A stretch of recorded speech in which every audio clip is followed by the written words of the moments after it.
the prevailing religious covering of darkness. We went into the dark ages, after all, which then people lost touch with the reality because they were then in a religious system that was promoting a priesthood and all of these mediatorial old covenant mindsets. So people lost touch with the early churches spreading the good news around the world in the light of the Spirit. They didn't use a book, they didn't use rules and regulations. They had the Spirit to guide them, and they had rivers of living water flowing through their inmost being.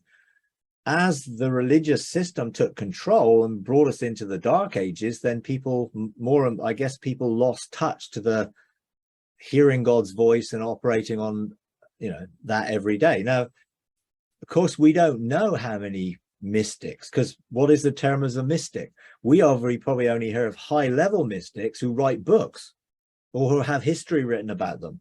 There could have been many, many more who had nothing written about them, but they still function in that way throughout the earth. So you can't just argue from silence in one sense. Well, there don't seem to be many because we don't know. The only way you're going to know is probably go to the cloud of witnesses and call people and come and talk to them, I guess. But we do have the record of some, and there have been some major lights, but some people wouldn't even know of those that others know of.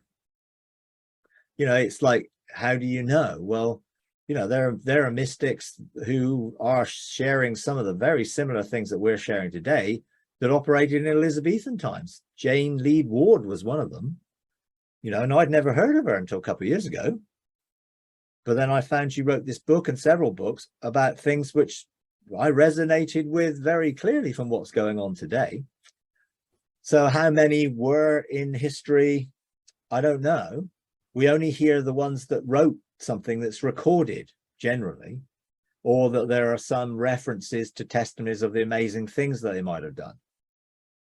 But there may well have been many, many more at a grassroots level that have been working for the bringing about of an unveiling or enlightenment. So what brought us out of the dark ages?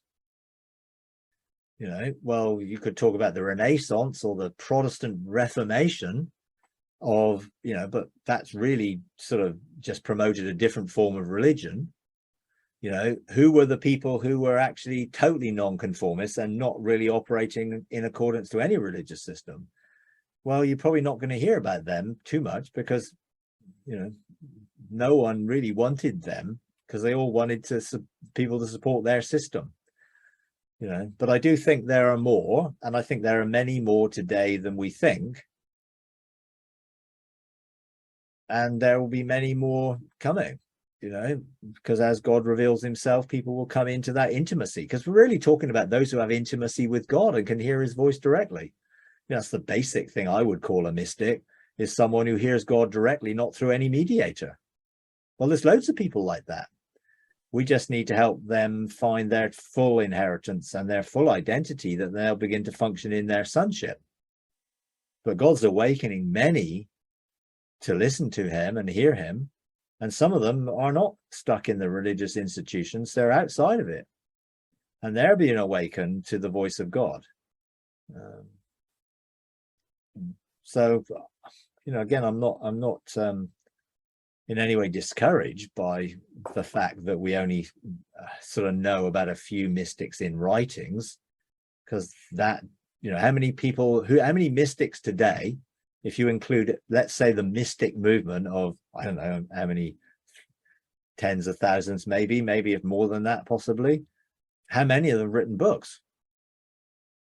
So in 100 years' time, it's only those who've written books that are probably going to be remembered. So, but that doesn't mean that there are not thousands or many, many thousands that are not writing books, but are still operating in that realm. Now I would postulate that we're all a living epistle or a living book to be a reflection of God's love and his relationship with us on earth as it is in heaven. Therefore, we should be a book to our neighbors, friends, families, and everything else.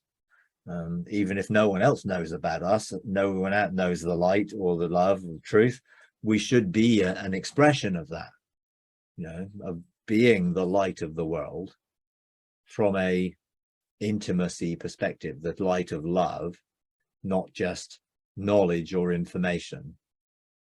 Because I think God is moving us away from knowledge and information to experience that will bring about revelation and truth.